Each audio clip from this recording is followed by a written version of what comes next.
What's up, guys? Welcome to a quick minute here of On the Block. I'm just kind of laughing because I was watching back some of the clips we had with Lamar when he came on the show just a week ago. And whether it be for comedy or for basketball insight, you're going to want to check that one out. I'm going to continue to be posting clips of that because some clips were just absolute gold. Getting back to tonight, April 21st, 2021, Raptors 114-103 winners over Brooklyn Nets. So Brooklyn was without Kevin Durant and also James Harden, but Kyrie Irving played his usual dominant self, 28 points, 11 rebounds, and 8 assists, pretty much doing everything. Bruce Brown had 27 and 9 as well.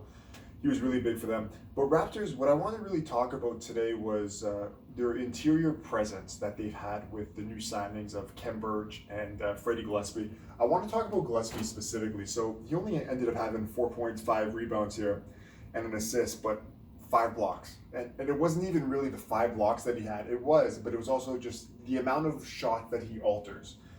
And just that fear of when guys come inside. And to be honest, Kem Burge was very similar. He had 8 and 7. Don't have the blocks here right now at the moment, but both these guys are giving the Raptors something they haven't had since Mark and Serge left, and that's just interior presence. OG had a great game on both sides, and I did some clips that I'm going to post later, just some clips of the game that I usually do, and I'll break down some plays on offense and defense. And I was saying, and I said it before and I said it again today, he's probably been their most consistent player offensively and defensively. And if I were giving a vote for MVP of the team, it has to be OG, because from beginning till current point of the season, he's been their most fundamentally sound. Doesn't make too many mistakes, bringing it every night defensively, hitting threes at a crazy rate, albeit most of them wide open. He's not missing. He's doing everything the Raptors would want of him. And we don't want to pick on him too much. Obviously, his handles is not incredible, but other than that, man, the guy's doing absolutely everything. And I got to take the hat off to him today because he's been there all season. Kyle today wasn't great. There were some points I watched, especially in the first half, and it was almost like I don't know if he wanted to be there. Second half, he turned it around. He was really instrumental, turning it around for them. Raptors went down 36-23 after the first, I believe, and it looked like it was going to be ugly. But the Nets coming off a back-to-back, they had a tough win yesterday in New Orleans. Decent travel to get over to Tampa to play that game.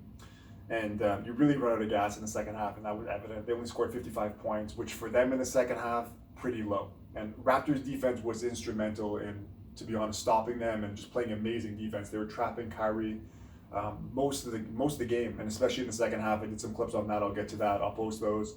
But other guys I want to talk about for the Raptors, Freddie pretty consistent, 5 for 13. His shooting percentage hasn't been great all season, but still ended up giving you 17.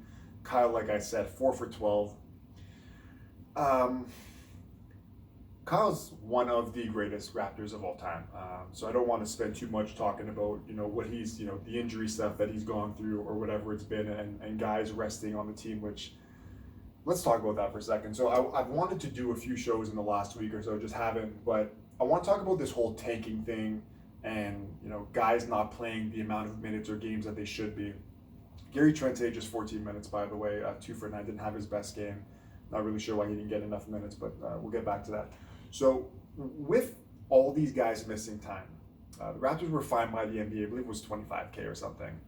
There was a game last week, I don't recall exactly at the moment who was against, but you had Fred, you had Kyle, OG, and I want to say Gary Trent, who was nursing an ankle injury. I didn't see him actually hurt it, but there's just a lot of guys where it's being questioned. Are they hurt? How hurt are they? Which is one thing. And then the second thing, which is I guess a little bit more serious what the NBA was trying to find them was, are these guys actually needing any kind of rest? Because that's what they were fined for. San Antonio had it last week as well. DeRozan sat out some 1 or 2 games.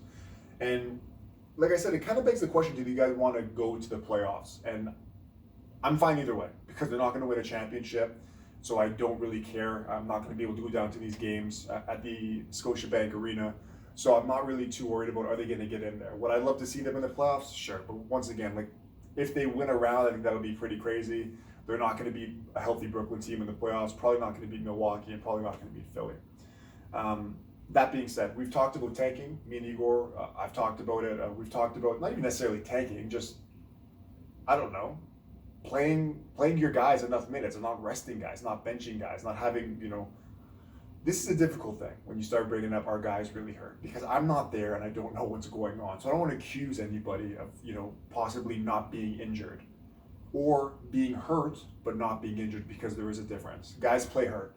Guys can't play injured. That's there's a difference there.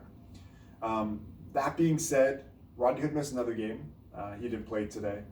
Watson is out. Baines has been out of the rotation since they've got their two new centers. Stanley Johnson didn't play. Bembry, that's another guy where when the Raptors didn't have too many players, he was pretty much running point for them. And I laughed at it at the time, but he did a pretty good job. But getting back to the whole our guys hurt, it's a very touchy and a topic that I don't really like getting into, because anybody could kind of turn around and say, hey, I am hurt, and who am I to know? Because like I said, I'm not there. But Raptors right now sitting in 11th. That's what we do know. They are tied with the Wizards in terms of wins, but the Raptors have one more loss. So you want to get to 10th to get into that play-in game. Now, Zach LaVine's gone down with some COVID protocol stuff. They got slaughtered by Cleveland today, who's in 13th, Bulls in 12th. And the Raptors are going to be fighting for that 12th spot with the Wizards. And to be honest, I don't know if the Wizards are a better team than the Raptors, but they have more front-end talent with Beal and with John Wall, Russell Westbrook. But today, Denny Avdija went down with a really gruesome injury. He's, from the few games of the Wizards I've watched, I know offensively he hasn't been incredible as a rookie, but for a top 10 pick, I'm seeing some promise, and he was their best defender. I don't even think it was close. So he goes down. I know that Hachimura hasn't been incredible for them either. They have depth, but they're just a lot of guys that are, average bench players, average NBA starters. The Raptors are a better team. But going, once again, they're fighting with, you have to jump Washington, you're going to have to jump Indiana, who had a win today against OKC, got a little bit too close, but they win.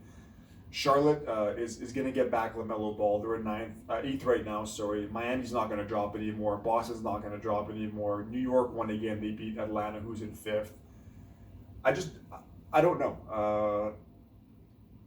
This team, like I said, with the Raptors, I can't speak for anybody else other than myself, but I love watching this team when they're playing hard and when they're winning. And when they went through that tough stretch with the whole COVID and the protocols, it was really rough to watch. And I'm not going to lie to you, I didn't watch some of the games because it was just brutal to watch. But this team, as much as I'd like them to get into the playoffs, like I said, it might be best for this team to hope that the lottery gods kind of give them a pick. It's probably not going to happen because we don't have much luck with this team, whether it be in the draft or just in things in general, minus the championship. But that being said, I think that's pretty much all I wanted to get into today for the Raptors. I will go into their next schedule, which I've been hesitant to do recently because things were looking so negative for so long. But it is a tough schedule. I'm just going to pull it up again. But it wasn't. It's getting tougher, and I know that the Lakers are there, and Anthony Davis is coming back. LeBron's going to be back soon as well. So we have the Knicks, who have covered, I believe, 11 games in a row. And that being said, they probably won 9 of those. So you got the Knicks, Cleveland, who's been playing really good recently. You got Brooklyn again. You got Denver, at Utah, another tough team and tough place to play. Then you got Lakers, Clippers, Washington, Memphis, Clippers, Chicago, Dallas, Indy. No easy games remaining, and this is going to be tough for the Raps. So, assuming, like I said, guys stay healthy, there's no protocol issues, it's going to be tough to win some of these games. But the Raptors do kind of hold their destiny in their own hands, because if they do end up, winning, I would say, to be honest, even half of these games, they're probably going to find themselves at least in a play-in game. So gonna try and get back with Igor this weekend. I'll see if Lamar is available just to talk about what's happening in terms of the playoff race. LeBron's going to be coming back, so we'd like to see him back on the court for sure, because the league isn't the same with the Lakers not being themselves, with both Anthony Davis and LeBron out. And I want to see how these guys come back, because LeBron's coming off a pretty serious injury with that high ankle sprain. For LeBron to miss what's going to be probably 2 months, that it's pretty bad. And Anthony Davis, I've said this so many times, with that Achilles injury and that calf, you don't want to rush back, and he shouldn't be playing, I don't think, because the last thing I want to see, knock on wood, is a bad injury with something that, to be honest, should probably let rest for the rest of the offseason. But I'm going to wrap it up for this episode, April 21st, 2020. And Raptors, like I said, at this point, still sitting in 11th spot, one game, half a game back of Washington. Good luck to them, and good luck to Raptors fans. We're going to need it. See you guys next time.